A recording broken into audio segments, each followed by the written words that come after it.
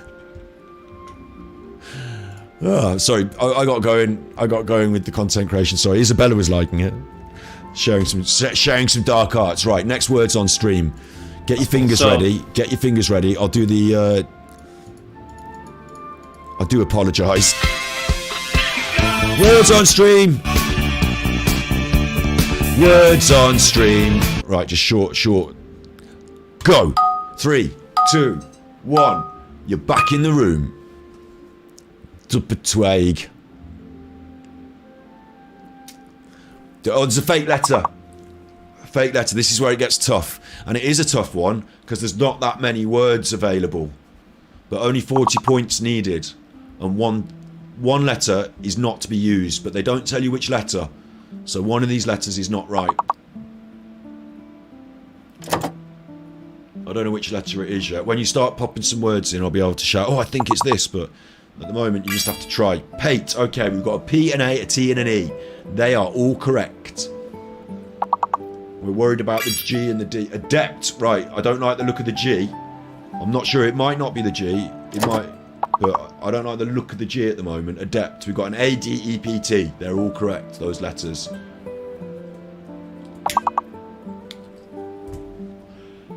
You have to be adept at the word game here. I don't like the G. I think gate didn't come up. I don't like the G. Right. Is it the G? It could be the G. Duet works. We're halfway through. Aped. I aped Mr. Beast and I got popular. Well, I'm like the anti-Beast, aren't I? So of course I'm not popular. 26 and 41 is a fake letter. We're down to dupe. Don't get duped by that fake letter. We're down to one padlock to go. Pressure's starting to build, but we're 38 and 41. And with that date, we're one word away, I'm pretty sure. So maintain calm and we'll get through this. Lindsay's really been pumping these words in. It is the G. It is the G. That's your selection. That's your selection. If you don't... Pete, we're over the line. We're over the line. Sinking the hits. Writing the rhymes. Sinking the hits. Next level. Should we go riding strong straight into it? Because we've done a bit of content. Lindsay needs to go to work. We're all on our fingers. We all know what's going on. This is level 9. We're already warmed up. Let's get that money pumping. Let's get that money sent to UNICEF. 3, 2, 1. You're still in the room. Oh, there's loads of letters. One of them's fake still. One of them's fake. I don't know which one. So I can't even help. I think I can see a word in that, but... B-W-E. Believe. If you believe in life after love. So it means the U is fake. Bevel. Bevel, sliding bevel. If you want to measure some angles in your technology lessons, you might have to use a sliding bevel. I certainly did. And I certainly had to do 3 fucking lessons on how to use the fucking thing. before they'd let me on the saw. Veil. We're seeing behind the veil today, aren't we, in how to create content. I think this is the way to go, content creation-wise. I think this is the way to go. I feel happy. You feel happy. You're getting a bit of a mental workout. We're giving some money to charity. It's all good in the hood, this is. It's better than Mr. Beast, this is. But you've got to get up to 45. Don't let me distract you. One fake letter. I think it was the U. The And 29 of 45. 1, 2, 3, 4, 5, 6. There's only 7 words available. Oh, those vile tongues. Vile's a horrible word. But we're getting close now. And with that, the money goes. She rides. The money goes to charity. Well done, team. Well done, team. You can chill. You can get the words if you want. You know, you've got personal scores to argue about. You've got personal scores to establish to see who's top of the leaderboard. But actually, it's a team thing. So you're all top of the leaderboard in my eyes. You've all done really well. You can give yourself a pat on the back. Hello, MM. MM's popped in to push us over the line. MM's popped in to help us push over the line. Well done. Sinking the hits. Hit squad today. Absolute hit squad. Skip 2 levels. Now, I'll tell you what. If you want, after we've done a little bit of messing about, after I've given the money to charity, we can let it roll and you can play the game until you die. Not literally, but until you get knocked off the game. Like, last week, I stopped you. I said, well done, you've got to level 11. That's the end. But if you want, you can stay here and play it a bit. Lindsay's got to go to work, though, so let's give this money to charity. Right. Let me open up UNICEF. Let me just get UNICEF opened up. We're still happy that we're giving money to the Ukraine, although I've got something to show you about that just after this. It's actually, I don't know if I'll do it in this stream because it's a bit we don't need to see any of the bad things, do we? We're just looking at the good now. This is UNICEF. We're gonna donate to UNICEF.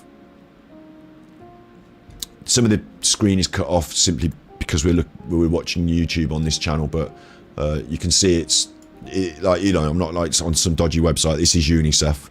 We're giving a single donation of the £10.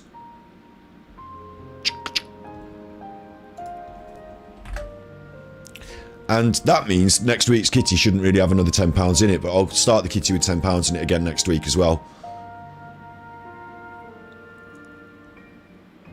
I'm going to end up giving loads of money to I'm happy with it to a certain point because I'm happy to give 2.5% of my income to charity, but if we start giving over 2.5% of my income, I'm worried. But we'll be alright, we'll be alright. We've established this now, we'll keep going with it. And I'll do my accounting at the end of the year and see how bad it's got for me. I don't do these books very often, but I'll have to have a look. But that's what we're doing. Look, UNICEF, it's not just Ukraine, it's all sorts of things. They work in over 190 countries. I think it's United Nations International Children's Emergency Fund. I think that's what it stands for. So legitimate because United Nations, children, no one can argue, doesn't matter what politics you're on, children, and pretty sure the money gets there. And if you disagree with the United Nations thing, if it's a political thing, we can find another charity, but at the moment we're happy with this. So we're going to press donate now, and I'm going to fill in this thing and do it through PayPal. So while I do that, I'm just going to take it off the screen so you don't see my details. And actually they should make this a lot easier because I do it every week, so I shouldn't have to fill this in every time, but I do. But it's got it, like, I just press the first letter and it comes up with the rest of the details, so that's fine. See, I won't read out my postcode while I write it, actually. I went C and I was going to carry on writing. Then it's hard to not say it out loud while I'm typing it. I'm typing it wrong now because I'm not saying it out loud. Okay, that's my address, yeah. There it is, that's where I live. Yes, yes, yes. Continue to payment. Boost it with gift aid, yes, so we actually give an extra $2.50. PayPal checkout. And it's going to ask me if I'm a robot.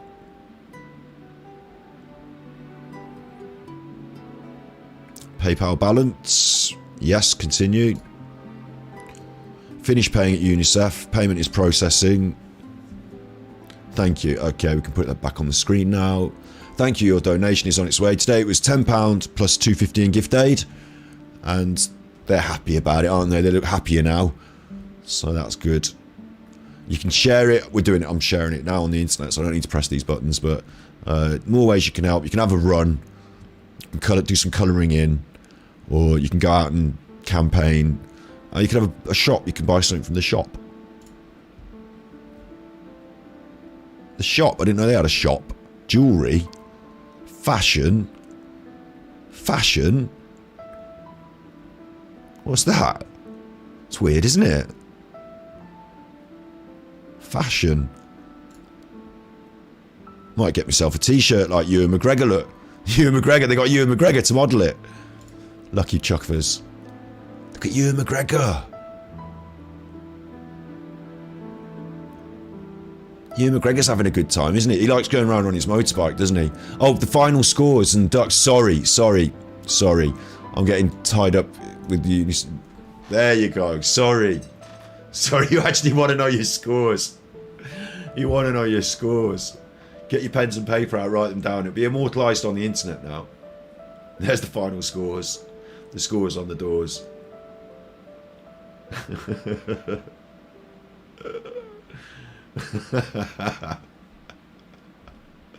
Oh wait, that's me. It's just Ewan McGregor, your boyfriend. I think Capital cared like him. I'll tell you what, he could probably turn me. He could probably turn me, Ewan McGregor. I mean, who could turn down Ewan McGregor? Who could turn down Ewan McGregor? If Ewan McGregor came up to you, I challenge anyone in chat.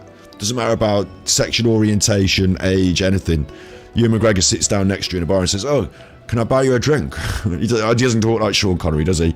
"Can I buy you a drink?" Ewan McGregor, train sporting.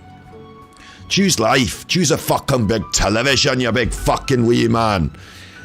Choose getting run over. And choose heroin. Choose giving up 6 years of your life to heroin and 5 years of your life to the methadone program that's designed to keep you off it. Right, let's ruin the stream with some copyright material now at the end. Let's do that. Let's ruin the stream with some copyright material at the end. We'll start with Ewan McGregor in Train Spotting. With English subtitles. With subtitles, in case you can't understand what the fuck they're talking about in their Scottish dialect, which... Oh wait, I pulled the headphones out. Wait. Choose life. I remember doing this exact thing. Choose a career. I don't know if you've grown up in the UK, but if you haven't been an errant teen stealing CDs, running away from the security, dropping them as you go, heading for your bus home, you've never lived. Choose life. Choose a job. Choose a career. Choose a family. Choose a fucking big television. Choose washing machines, cars, compact displays and electrical tin openers.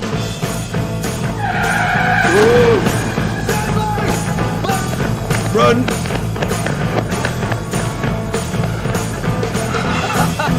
Rent's nice. Choose good health, Renton. low cholesterol and dental insurance. Choose fixed interest mortgage repayments. Choose a starter home. Choose your friends. Choose leisure wear and matching luggage. Choose a three-piece suite on hire purchase and a range of fucking fabrics. Choose DIY and wondering who the fuck you are on a Sunday morning. Choose sitting on that couch watching mind-numbing, spirit-crushing game shows, stuffing fucking junk food into your mouth.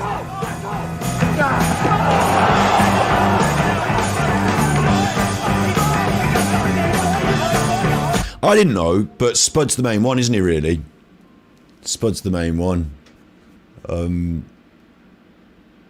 I choose Ewan. Oh, man. Sheep-based puns with Ewan McGregor. Spud's the main one. He wrote the books. He didn't, not him, but the character, Spud, is based on the character that wrote the books, and it plays out in the second film a lot more. He becomes more of the main one, but... Choose rotting away at the end of it all, pitching your last in a miserable home, nothing more than an embarrassment to the selfish, fucked up brats that you've spawned to replace yourselves. Choose your future. Choose life. Here comes Johnny. We're liquor and drugs. Train Spotting. Good old Train Spotting. It's my generation. Train Spotting and Pulp Fiction. Oh God, what do we do to the world? And another one of my comments, Scott's comments didn't like. Oh, you made a comment and it didn't come up. So it's YouTube. I tell you what, I think YouTube's being a bit heavy these days. I think I might have an auto moderator on Twitch. I don't know if I've got one on YouTube, like automatically bans swear words, but YouTube's being quite. I've noticed people have been commenting on all sorts of videos, because you know we watch all sorts of videos, don't we? They've been commenting on all sorts of videos. Oh, where are my comments going? And I think that YouTube, I've even seen it when I've made a comment on something, and then like I posted it, and then where is it? Like I wanted to edit it and change it or something. It's gone. Like YouTube's got some sort of like heavy self-moderation secret algorithm thing going. I think I might be getting paranoid. That was Ewan McGregor in Train Spotting. There was going to be another one that I wanted to look at as well, wasn't there? How do I lose my brain? How do I lose my train of thought?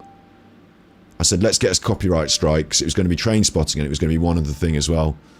Ewan McGregor there. Good old Ewan McGregor.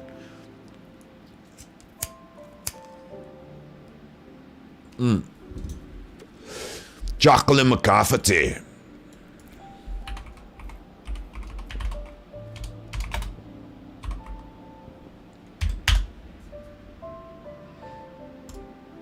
My name's Jacqueline McCafferty, and I used to be a junkie. But I'm clean now, clean and tidy.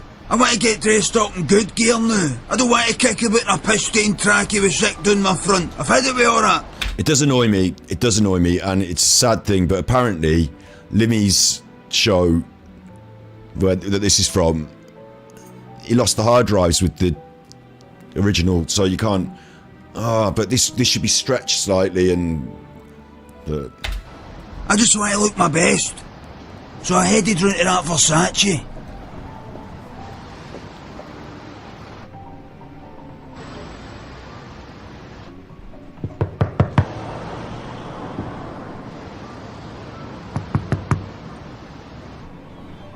Go let us in.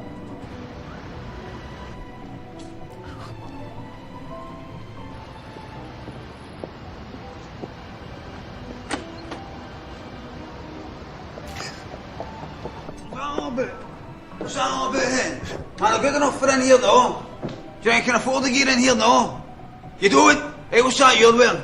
Is that Versace, aye? Of course. Right, cool keys, that. Have you got any idea how much this would cost? Doesn't concern me, man. Not interested, cause see that credit card there? Lloyd's TSB, sweetheart. £6 credit limit, alright. See that?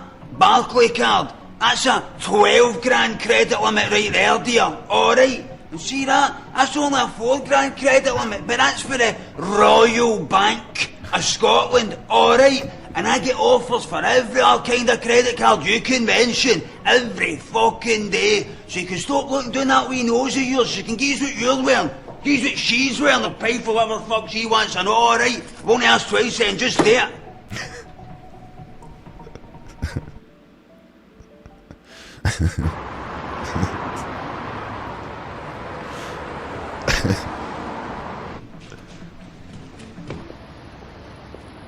Hi, Jacqueline. Hi, hen.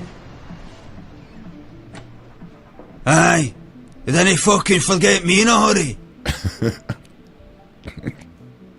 She's brilliant, isn't she? She's brilliant, Jacqueline McCafferty. This is Limmy. Limmy's a Scottish comedian, and I'll do one more because we're already hammering the copyright now. So I'll do one more, and it's got to be Dee Dee, because I have all the characters that you might think. I mean, I don't. Maybe I shouldn't say this, but I'm pretty sure that I'm more like more like Dee Dee than any of his other. Like, I'm definitely more like Dee Dee than any of his other characters. I don't really know which one to do. We'll probably do the moon. Probably go for the moon. Fucking up all night, watching the telly, usual. Sun comes up, so it's time to get the heat done. Just ready to crash out when Jeremy Kyle comes on. Looked like a good one, so I sets it to tape, and it's a go like a light. So it gets to midnight, and I wake up pure choking for a joint, pure looking forward to my Jeremy Kyle. Rapsy Nesbitt. On. Rapsy Nesbitt was quality. Went recorded the wrong channel. Ended up recording some mains programme. Bud was like, we're going to make a spaceship for cardboard boxes and fly to the moon. The captions can't understand his words. His Scottish drawl, deliberately a drawl because of Dee Dee's like stoned out his mind. But I'm sorry that the captions can't sort out the words. I was like, aye right. But then I starts getting tuned in there. Starts getting ideas. And a wee voice in my head says, Dee Dee, we're doing this. We're going to the moon. We're going to the moon the night. So I pauses it. And I batters it. And I raids the bin shelters for cardboard boxes. Managed to get a belter of a box. Kind of cardboard box you could build a real spaceship for. Never mind a pretend one made of a cardboard box.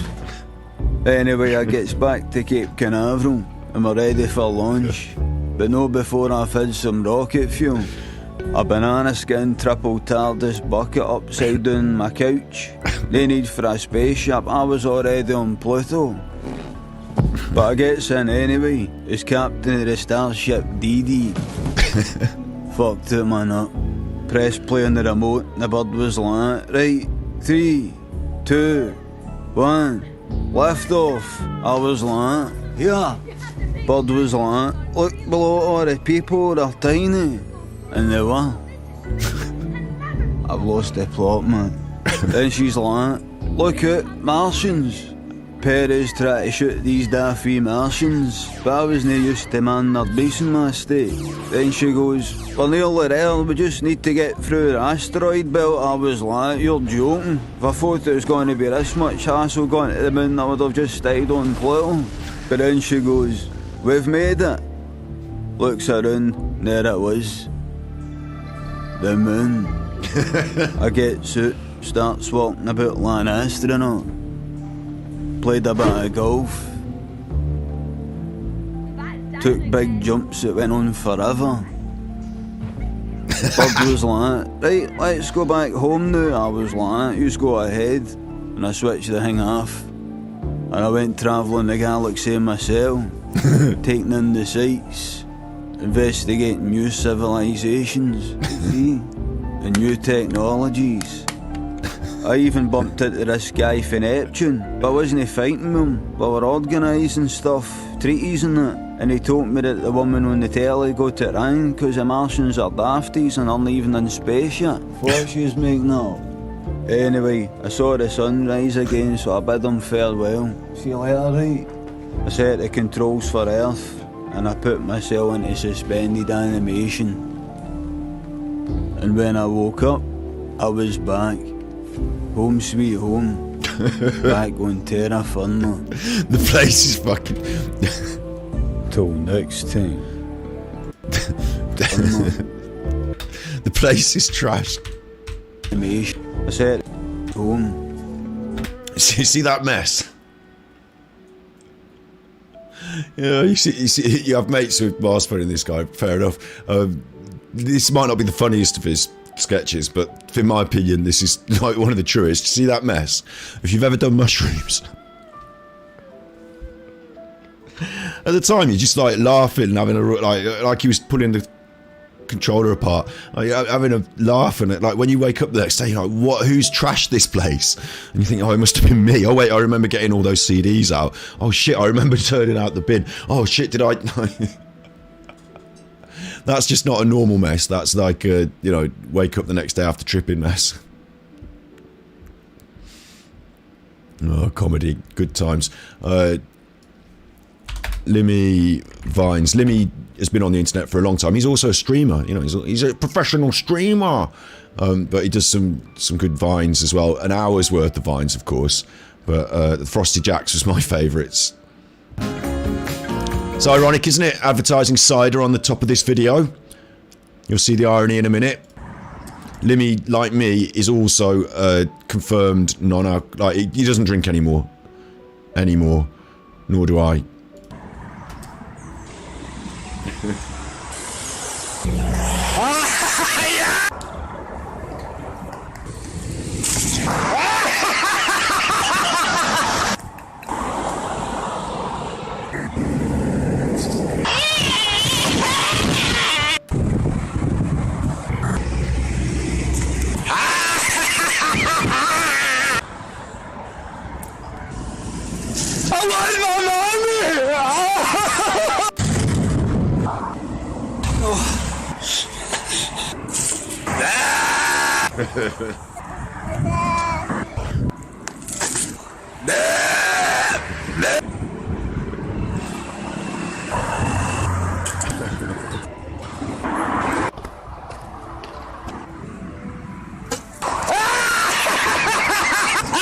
Yeah, I'll get you out of the meeting. It's absolutely crucial to nail this.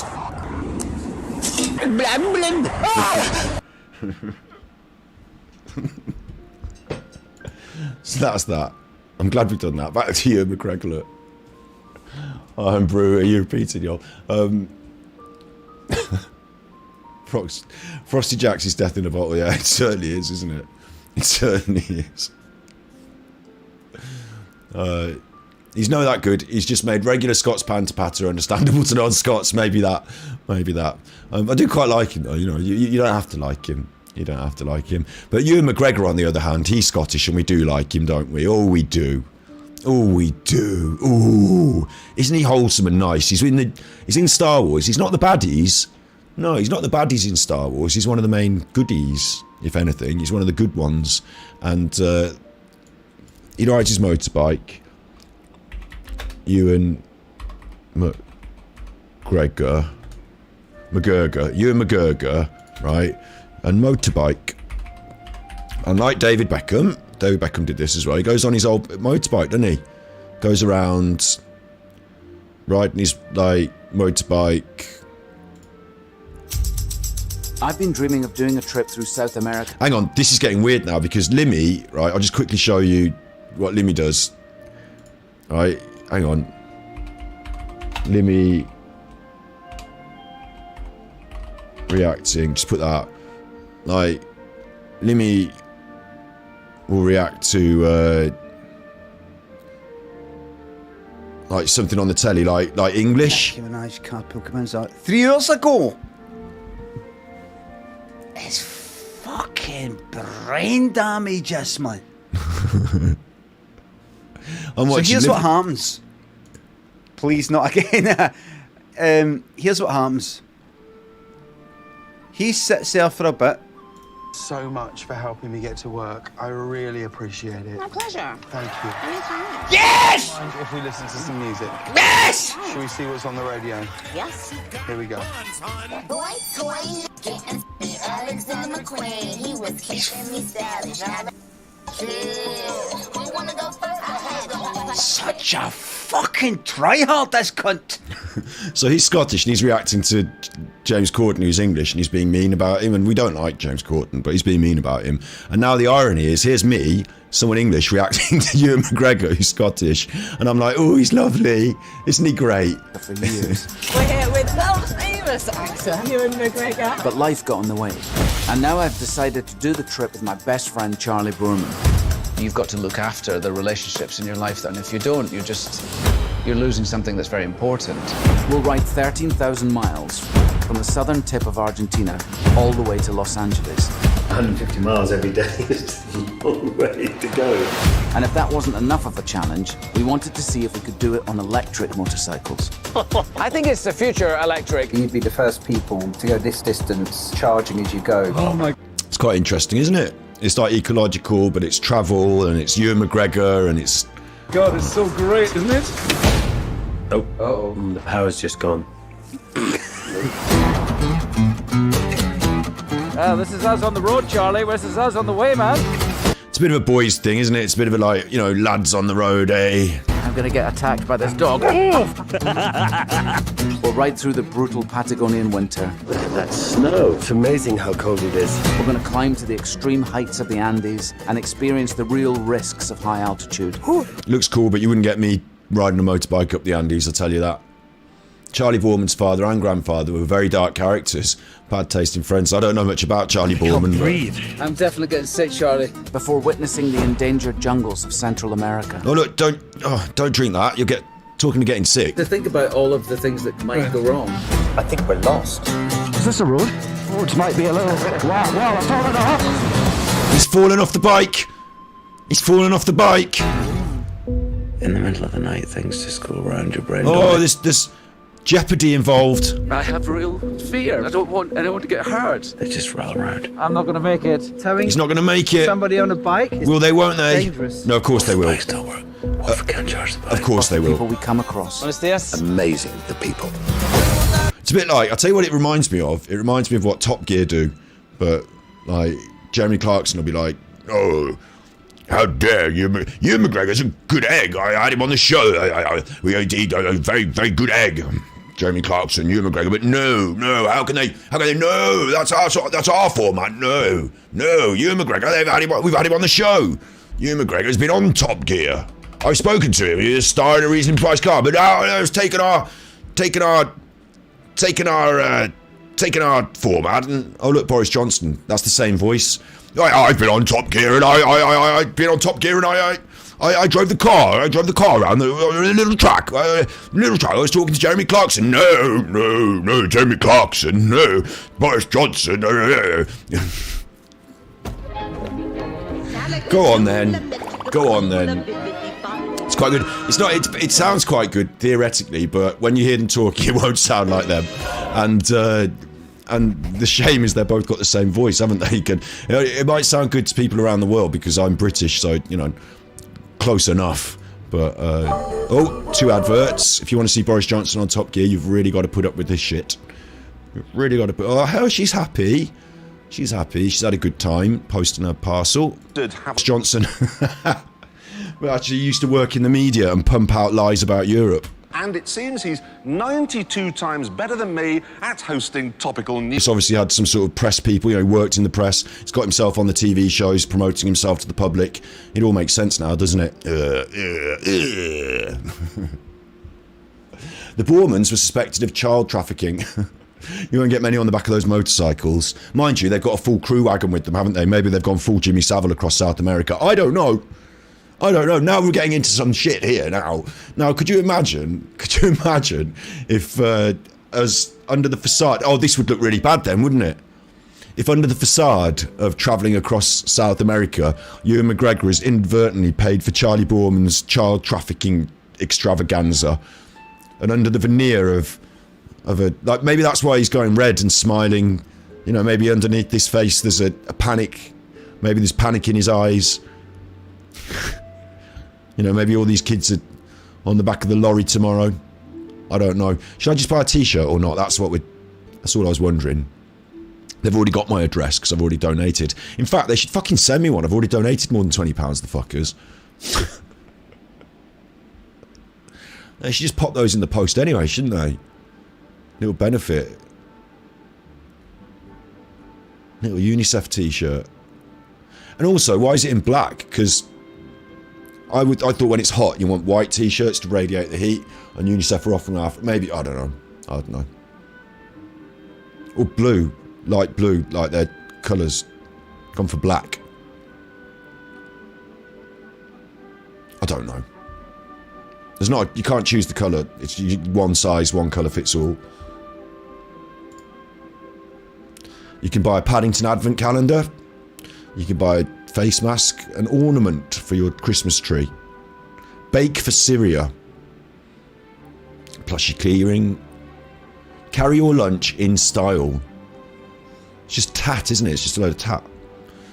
It's funny, really. You'd think they wouldn't put loads of plastic crap on the internet for sale, being as they're quite, responsibly minded, but...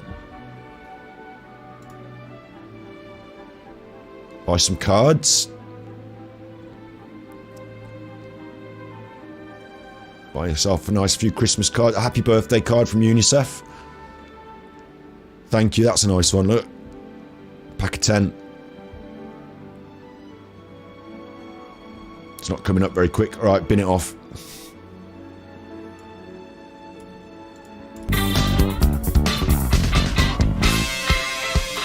Words on stream.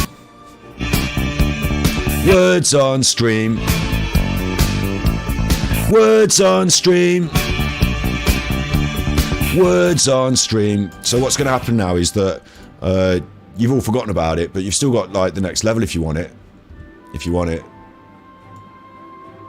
I might pop it out, pop it into the ether. if you want to hammer these words, this is a really difficult one. There's a fake letter. Half the people have left. Like, half the word players have left. Actually, the numbers in stream are maintaining. So, if you'd like to try, you can. I would also give it a call to action that you could click like if you haven't yet, because that helps, doesn't it? It all helps. It all helps. I remember when I were a lad, we didn't even have likes. We didn't even have likes. Gulp and Peel. Gulp and Peel sounds like a couple of DJs. It's time for the evening show with Gulp and Peel. Hello, I'm James Gulp and I'm Roger Peel, and together we are Gulp and Peel. I said to R. Kelly, come over here. Not R. Kelly like the pedo. No, not R. Kelly the pedo. R. Kelly's not a pedo. He is, you know. No, not R. Kelly the singer.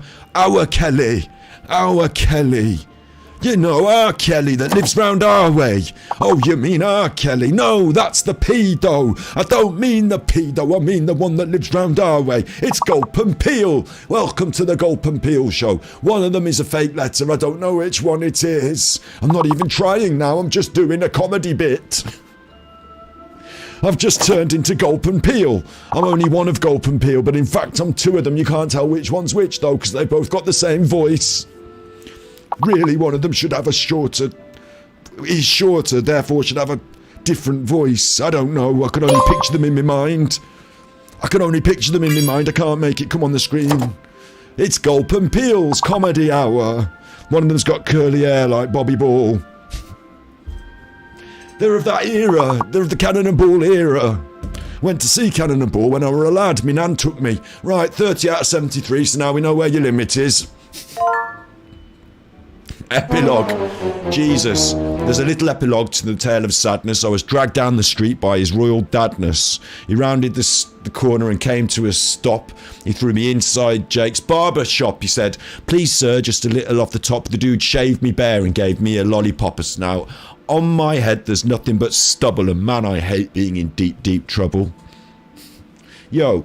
Hey, what's happening, dude? I'm a guy with a rap for being rude, terrorising people wherever I go. It's nothing intentional, just keeping the flow. Bart. Good old Bart. Good old Bart. Right then, you. I forgot what I was going to say before this now. I keep forgetting my brain. I keep forgetting in my brain. Oh. We were doing Ewan McGregor and we were doing Jeremy Clarkson. I was going to do one more thing before we left it. I was going to do one more thing. He's going to challenge the freedom and democracy. That's what gets me as well. She looks... Like, if you're choosing a leader to look to this other person, you know, you're choosing a leader and she looks to Richie. I think as a leader, she won't even lead. I think she'll just have other people telling her what to do. Not that, anyway, not that. What was I doing? I had one more thing to talk about. I'm sure I had something else to talk. Oh, music, right, yes. So yesterday, I want to finish this off. When's that from? That's from last night. They had a debate. Not on the normal telly, but on the telly run by Rupert Murdoch. He's running a new TV channel so that Piers Morgan can have a job. It's called Talk TV, sponsored by The Sun. It's Rupert Murdoch's TV thing, this. And they had a debate on that. And it came to an abrupt end when the person who was doing the reading, the questions, fell over. He's going to challenge the... And Liz Truss, everyone's saying, oh, she acted well, she moved, you know, to help, but she didn't really. Freedom and democracy. She covered her smile, looked to Richie, and she just slowly sort of, I'll just walk over, I'll have a look, I'm a bit concerned, but, you know, someone else will get there first. Uncensored is the card they use when they're censoring what they don't want you to see.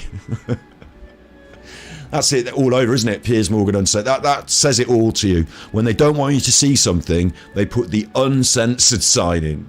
It's like the opposite of what It's like the opposite. So I wanted to tell you something about yesterday as well, because on yesterday's stream on Twitch, I got raided. It was a funny stream yesterday on Twitch. You're in the lead. It was a funny stream. I play Genshin Impact there. It's a Chinese game. And I did some reacting to some Chinese police. Did a bit of reacting to the Chinese police videos. And I called the stream Chinese game reacting to China. And when I first ran it, it wouldn't work. My kilobytes went down. I think I got hacked by China. But it was fun. I got raided. When I got raided, it wasn't by Chinese police. It was by another streamer who came in and brought their viewers to watch our channel while I was streaming. So it's called a raid. That person was... and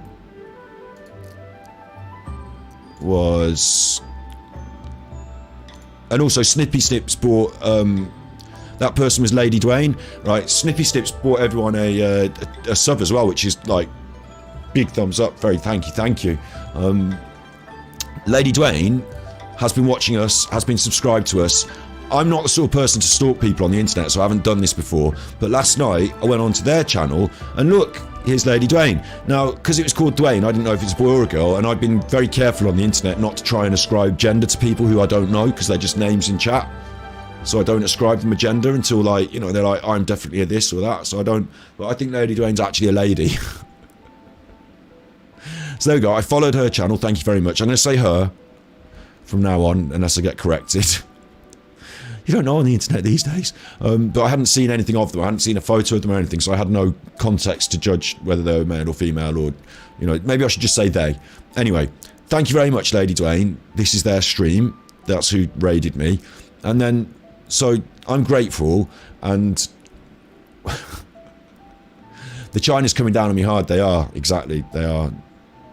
And what I did last night was I went on my music production program. Now, I haven't listened to this yet. When you make a music track, and you don't know exactly how it sounds, because you make it in your headphones and then you turn it off, and then the next day you listen to it, and sometimes you might go, oh, that's quite a good one, and sometimes you might go, oh, I don't know about this. So do you want to hear the track I made? It's a little dance music track. I'll turn off the background sounds of Genshin Impact.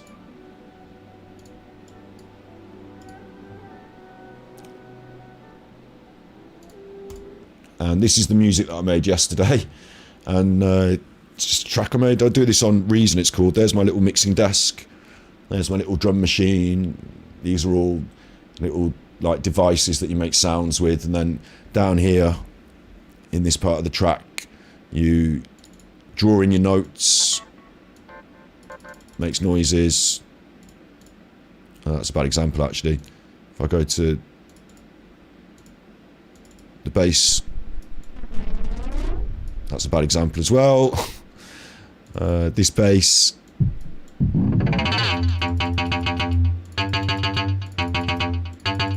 So you can draw in your little notes. There you go. So that's how you make sounds, and then you arrange it all and you make a track. So this is what I did last night in honor of Lady Dwayne. Thanks very much for the raid, and Snippies for the subs. So I made a music track for your judgment purposes.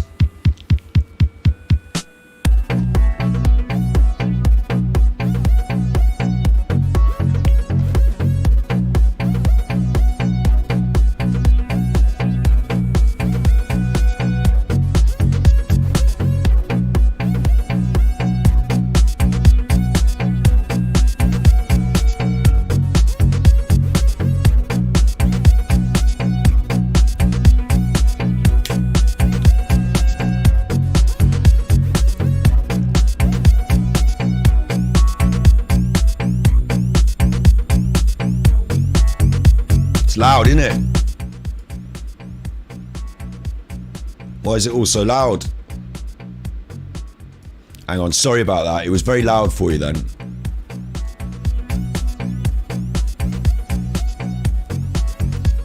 Anyway. Turn it down and just talk over it. So yeah, made a music track. We've got to do more streams of the music. We certainly have to.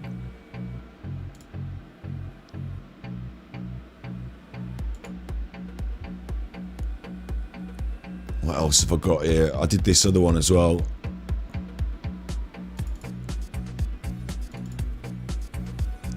I was working on this last night as well, so I'm going to stop this and then I'm going to play the other one. This one. That's loud as well. That's far too loud, you chuffer. It's because I make them loud in my headphones. Sorry. Sorry. Turn it down.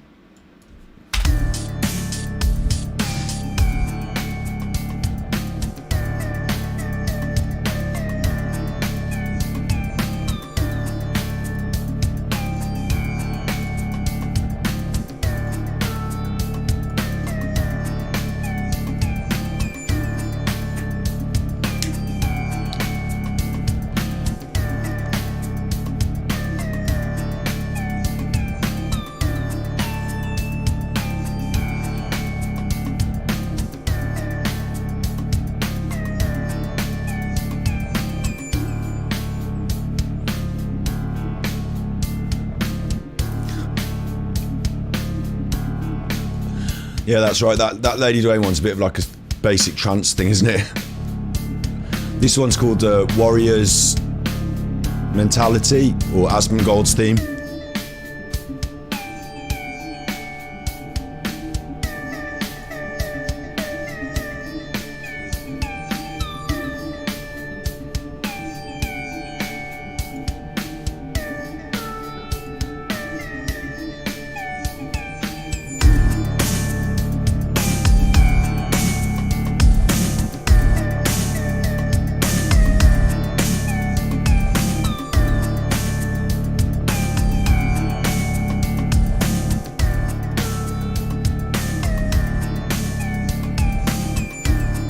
They're different when you hear them in the morning, you know.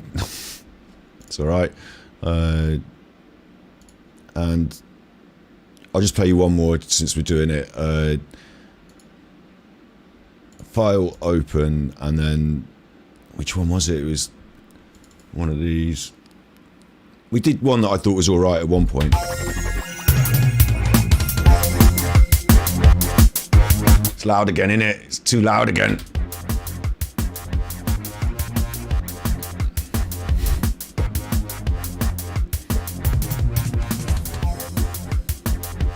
So we've got to do a stream like that at one point, you know, we've got to do a music production stream. Yeah, you remember that one. And we've got to get a channel together because I've got loads of old tracks that I can put together on a channel.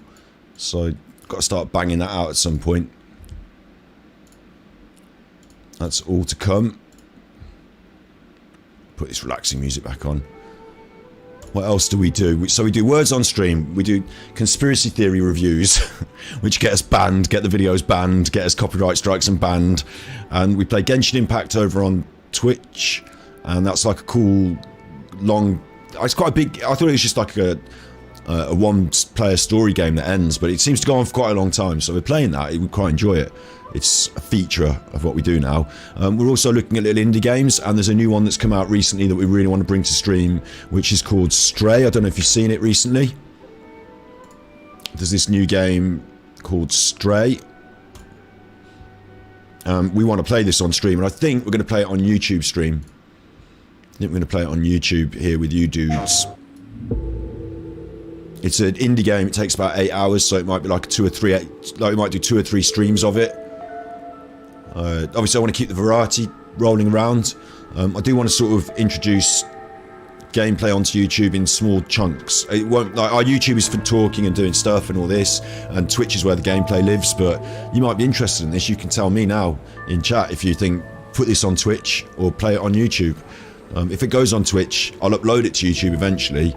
But you know, the stream will be live on Twitch playing the game, or it might be that we do it on a YouTube sesh. Check this out. See that little captain there? See that little captain?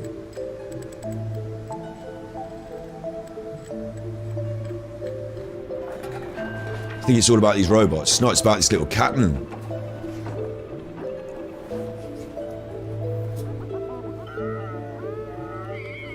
It's set in a cyberpunk universe, and you play as the captain.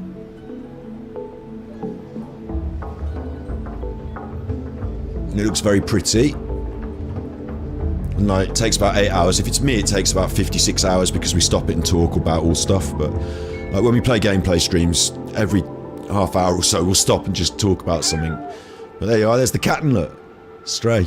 Looks good, doesn't it? They've all been playing it on Twitch. It's been quite big business on Twitch. Everyone's been having a look at it. I haven't looked at the game. My sister's played it. And like there's someone playing it live on YouTube now, look. So this is the game itself. I'm sure she's hiding in residence.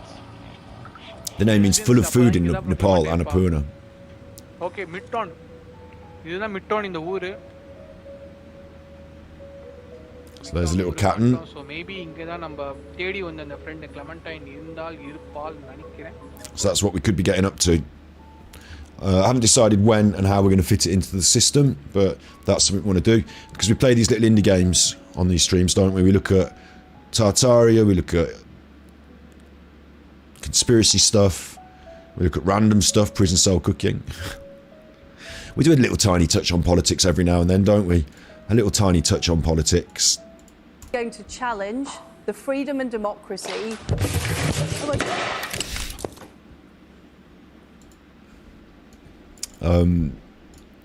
Since we're doing a little tiny touch on politics, I'm just going to finish on a couple of videos.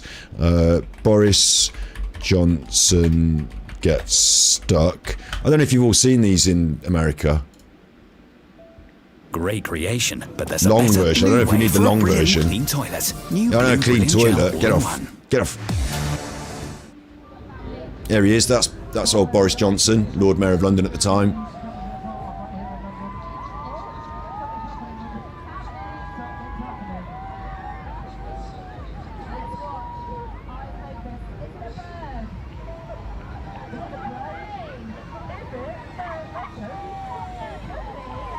There he is, look.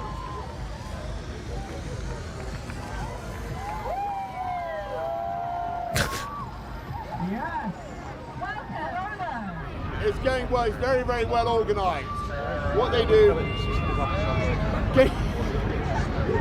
Get me a ladder.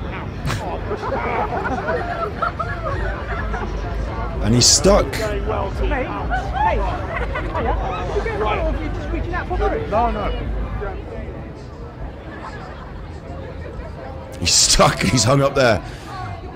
I'm surprised no one threw any tomatoes at him or anything.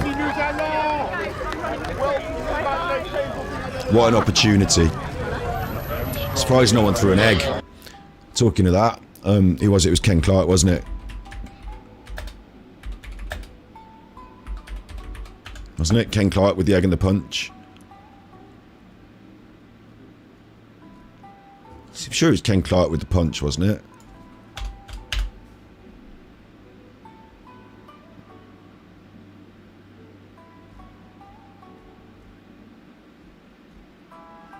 Who is it with the egg and the punch?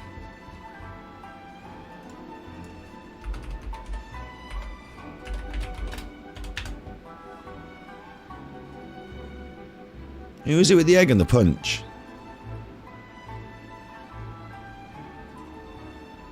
Boris is a host on I Got News for You, is roasted by Hislop. He definitely put himself over as a good at could take a joke though, didn't he? And Boris put himself on the BBC News before good advert for him, I suppose. And no coverage is bad coverage. I don't know. Maybe it was good or bad for his career. I don't know. Politician, egg, punch. I mean, come on. Prescott,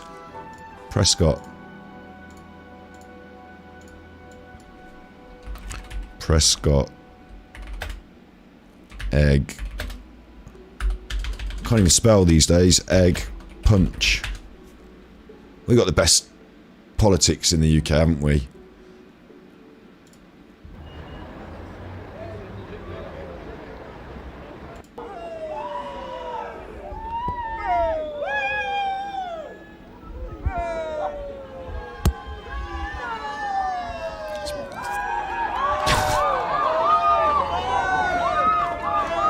Having a rumble.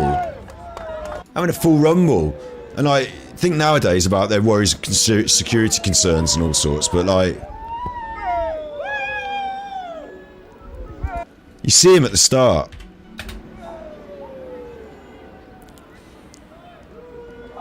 come across the road. This is the fella. This fella with the blue shirt on. He's waiting for him. He's ready with the blue shirt on.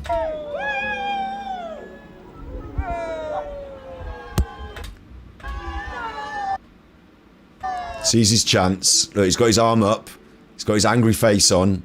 There's the egg. Right from point blank range. There's the egg. Boosh. There's the egg. Now Prescott doesn't have that.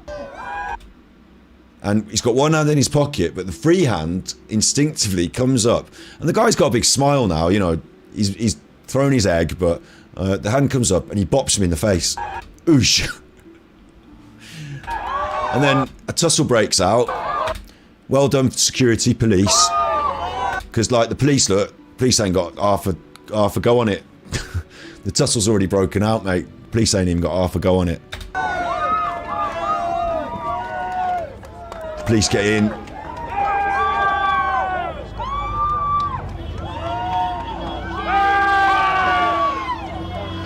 And he's away.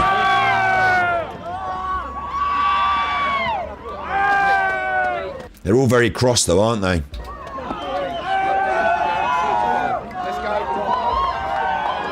Egg all on him. Get him in there. Are you behind me? I support your cause. I've listened to you every time you wanted. What you've just done today, you've let yourself down badly. Politics, eh? Do I know about Garraway? No. I don't know about any of this stuff. I don't know, you know all about stuff. Two Jags Prescott, yeah. Two Jags Prescott. The hypocrisy. Good old politics. It's at its best when people are falling over and throwing eggs at you. Isn't it? It's at its best when people are falling over. I've lost that one now. If he succeeds in Ukraine, he's not going to stop there. He's going to challenge the freedom and democracy. Oh my God. Our initial instinct is to move back away from it, isn't it? You know, when you see someone falling, don't you want to run in and grab them? Isn't your initial instinct to move toward them?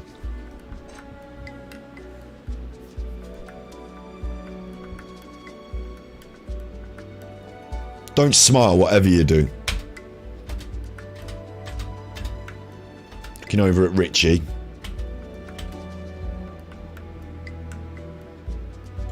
It's no good, is it?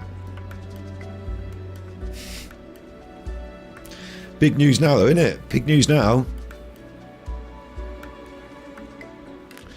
Big news.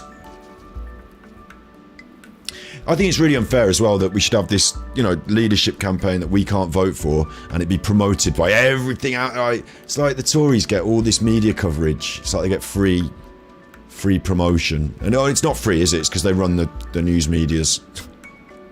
They pay for it. It's like they pay for it. There you go then. Remember, Words on stream every Wednesday.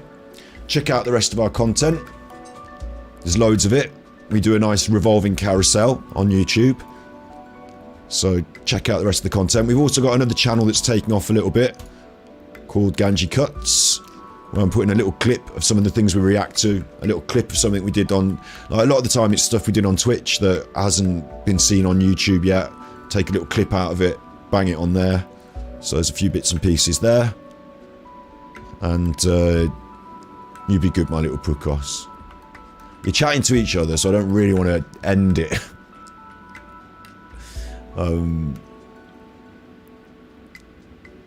tell you what as well, political, like obviously I'm having some jokes about all this sort of stuff and it can get a bit heated, and especially like you talk about Scotland, like talk about Ireland, talk about religion, talk about politics, that can all get a bit heated, but we're all people, aren't we? We're all people at the end of the day. And well, some of us are people, like Liz Truss isn't a person. Remember, she's not a person, she's human skin sewn into the shape of sewn into the shape of a vile depiction of a woman and stuffed full of old jam rags. She's rotting and putrid inside, so she's not a real human. But other than that, most of us Most of us, we're all humans. So, did I miss you parting money to the kids? We did. We gave the money to the kids. We did. We did. It's recorded in this video's posterity. It's recorded. It'll be up on YouTube, and I'll show that to the tax man and be like, "Look, for God's sake, it's there on the fucking internet. Ugh. Can you not leave me alone now?" We did, yeah. It means we're gonna have to put another tenner in the kitty next week, so I better work a bit harder, make a bit more content, try and do. I better sit here and count to 100,000, get myself 1 million views. Otherwise, I'm not gonna be able to afford it. You can all watch it, you can all rewind it and have a look. You know, it's all recorded. It's all recorded. Other than that, most of us are human. Yeah, most of us are human. We're generally, in the main, humanity's something we share. In the main, in general, in the main. I mean, some of us forego our humanity in exchange for power or influence. You know, some of us were fought the Remain campaign for Brexit. Liz Truss, Lib Dem. Some of us were strongly involved in politics at a young age, to the point, like, more so than other people, you know, really interested in politics. Like, you know, where we were talking earlier about how, you know, at that age, what were you doing? Or some people were making YouTube videos, some of us were out, you know, doing naughty things. Liz Truss was one of the people that was in the politics club, and she was in the Liberal Democrats. She had a real zeal for politics even back then, calling for the abolition of the monarchy. She wants to abolish the monarchy. Obviously, that's not a conservative value that she now shares, so she doesn't do that anymore. She's given up all of her, what you would say, you know, she's given up all of what you would call her,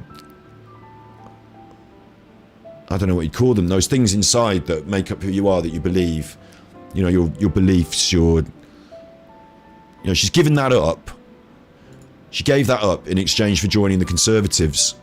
And then Liz Truss is also the person, I mean, it did annoy me that she fought for Remain, because she undermined, I thought she was like a secret agent undermining the Remain, because I thought Remain was a good idea, but Liz Truss was backing Remain.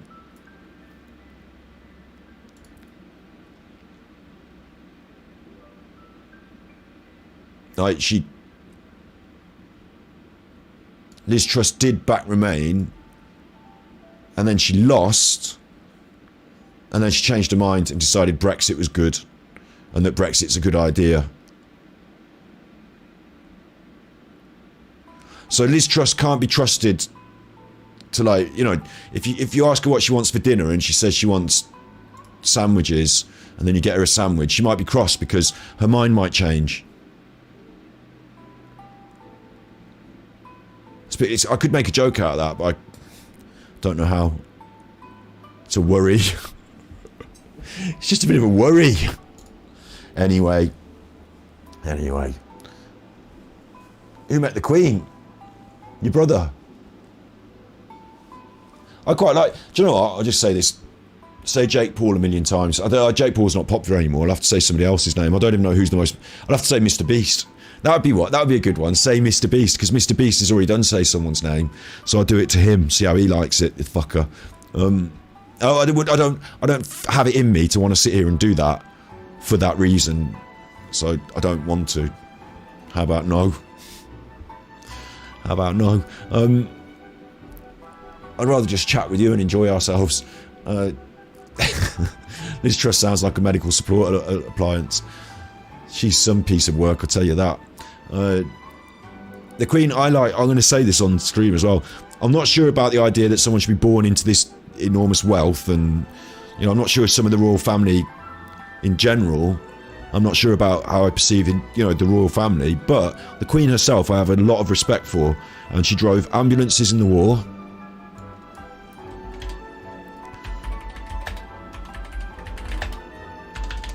Driving ambulance in the war.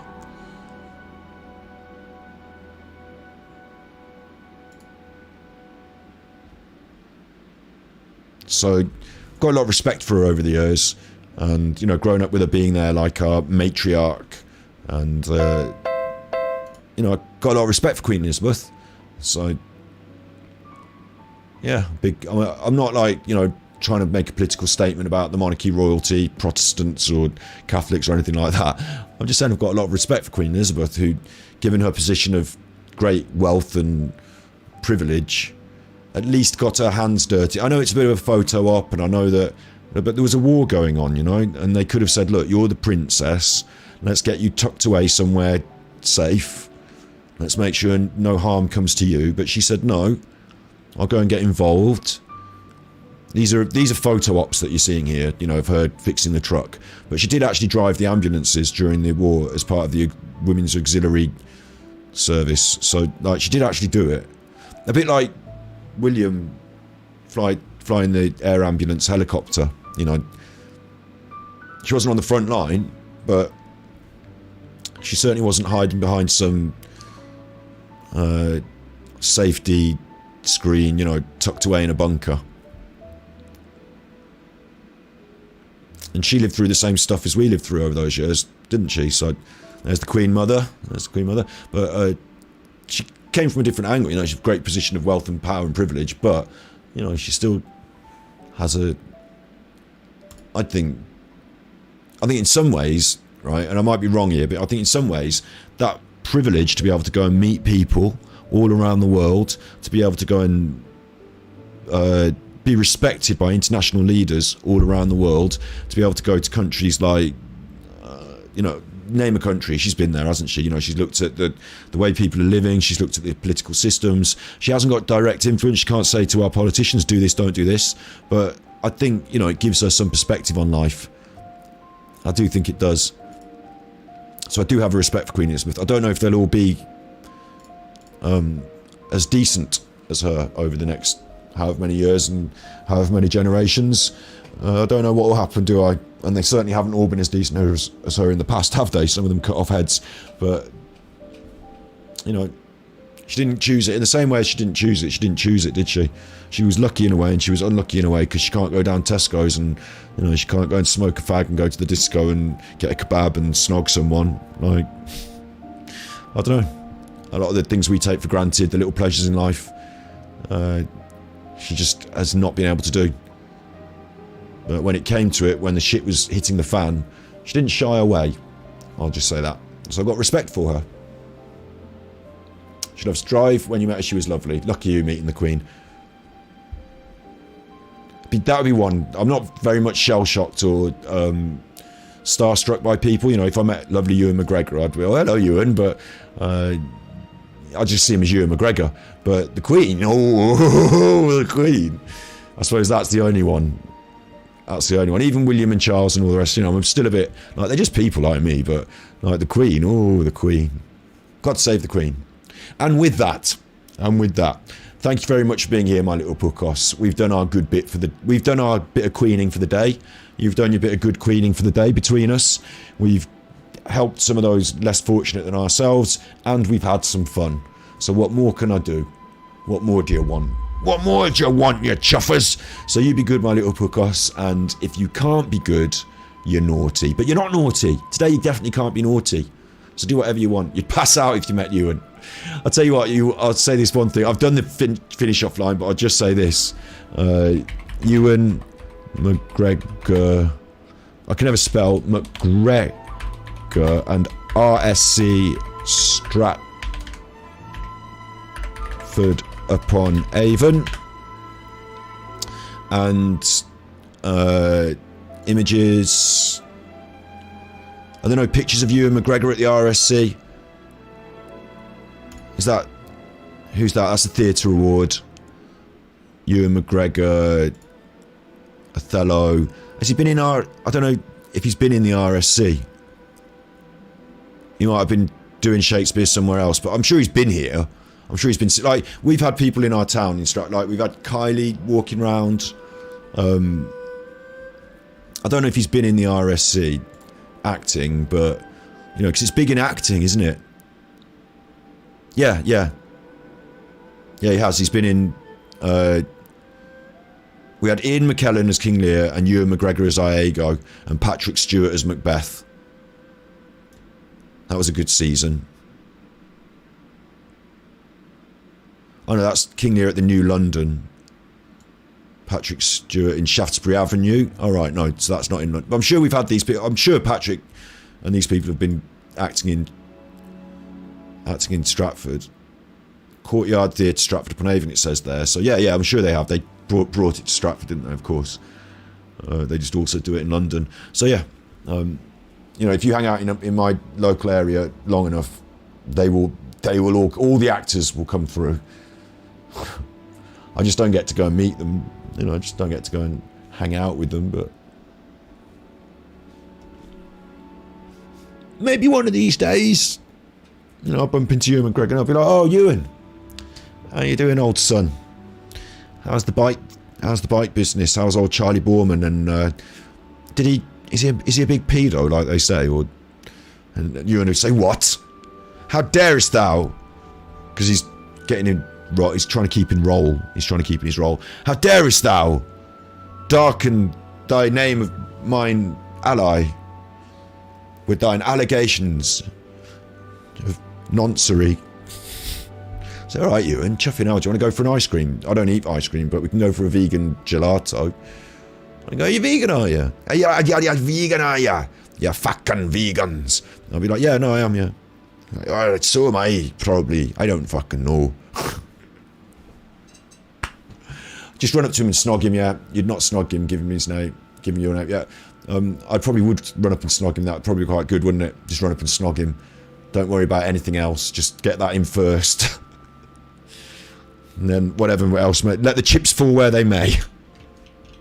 So you be good, my little podcast. You be good, and because if you can't be good, you don't get to snog Ewan.